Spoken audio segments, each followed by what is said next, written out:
Welcome back to Ride Review TV, your trusted channel for in-depth reviews, road tests, and motorcycle revelations from around the globe.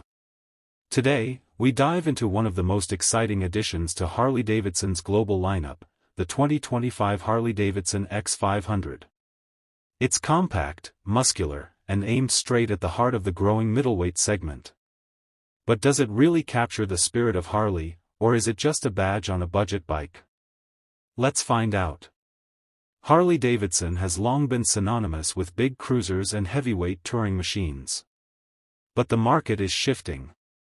Riders around the world, especially younger and urban ones, are demanding lighter, more agile, and more affordable motorcycles. The X500 is Harley's bold answer to that call.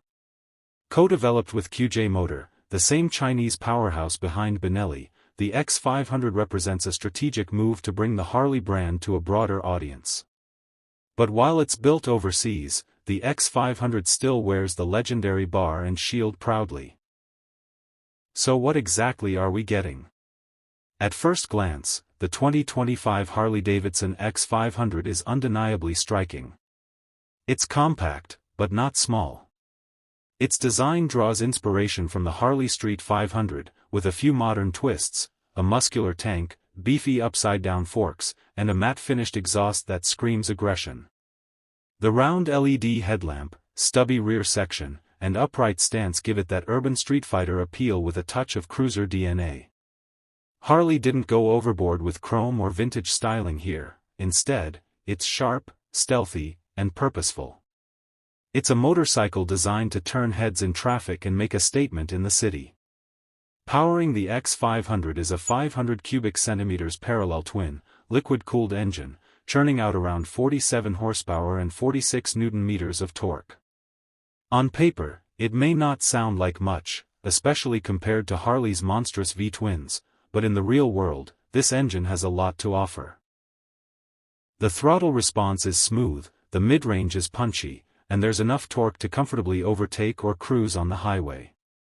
It's mated to a 6-speed transmission that shifts cleanly and adds to the bike's overall refined nature. What's surprising is how un-Harley it feels, in a good way. It's light, responsive, and agile, which makes it ideal for newer riders or anyone looking for a nimble daily ride. Hop on the saddle, and the X500 immediately feels welcoming.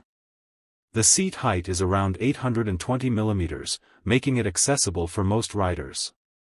The upright riding position, slightly rear-set foot pegs, and wide handlebars give it a relaxed yet confident posture. In city riding, it handles potholes, traffic, and tight turns with ease. The suspension setup, with USD forks at the front and a monoshock at the rear, strikes a balance between comfort and stability. On the open road, the X500 holds its line well, with good wind resistance at moderate speeds. While it's not built for long-haul touring, you can definitely stretch its legs for a weekend getaway. Just don't expect the full touring comfort of a road glide or street glide. The 2025 Extension 500 keeps things simple, but not bare. You get an LCD digital display with essential ride data, speed, gear position, fuel level, and a trip meter. There's dual-channel ABS for added safety, along with LED lighting all around. No Bluetooth, no ride modes, no traction control, and that's okay. The X500 is not trying to compete with high-tech machines. It's about the pure joy of riding, stripped down to the essentials. And in that, it succeeds. One of the biggest concerns people had about the X500 was its origin. Is it really a Harley if it's made in China? It's a fair question. But after inspecting the build quality, fit and finish, and riding the bike extensively, we can say with confidence, the X500 is solid. The paintwork is deep and rich, the welds are clean, and the switchgear feels durable. Harley has ensured strict quality control standards, even with outsourced production. While it's not the handcrafted American steel we're used to, it's certainly not a cheap knockoff either. The X500 enters a very competitive space. Its closest rivals include Kawasaki Z500, more power, similar price point, Japanese refinement. Royal Enfield Continental GT 650, retro charm, more torque, but heavier. Benelli Leoncino 500, same engine base, but less brand cachet. Honda CB 500F, smooth, proven, and reliable. What the Harley brings to this fight is brand identity and styling. It's for the rider who wants a middleweight that looks cool, rides well, and carries the legacy of a global motorcycle icon, without breaking the bank. Harley-Davidson has priced the X500 aggressively, targeting international markets including Asia, Europe, and even select cities in North America. It's expected to retail between $6,000 to $7,000, depending on region and dealer markup. For a Harley-branded machine with solid specs and daily usability, that's a tempting deal.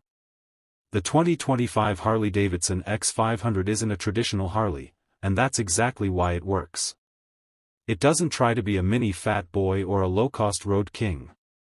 Instead, it embraces its identity as a modern, accessible, and stylish street machine built for new-age riders. If you're a purist looking for chrome-heavy rumble and long-distance comfort, this won't be your cup of tea. But if you want a motorcycle that carries Harley's rebel spirit in a compact, affordable, and practical form, the X500 delivers. At Ride Review TV, we believe every bike tells a story. The X500 story is just beginning, and it's one worth watching. Let us know in the comments what you think about Harley's new direction. Would you ride the X500, or does it stray too far from tradition? Don't forget to like, subscribe, and ring that bell for more detailed reviews, ride stories, and two-wheeled adventures. Until next time, keep the throttle twisted and the rubber side down. Victory Hand.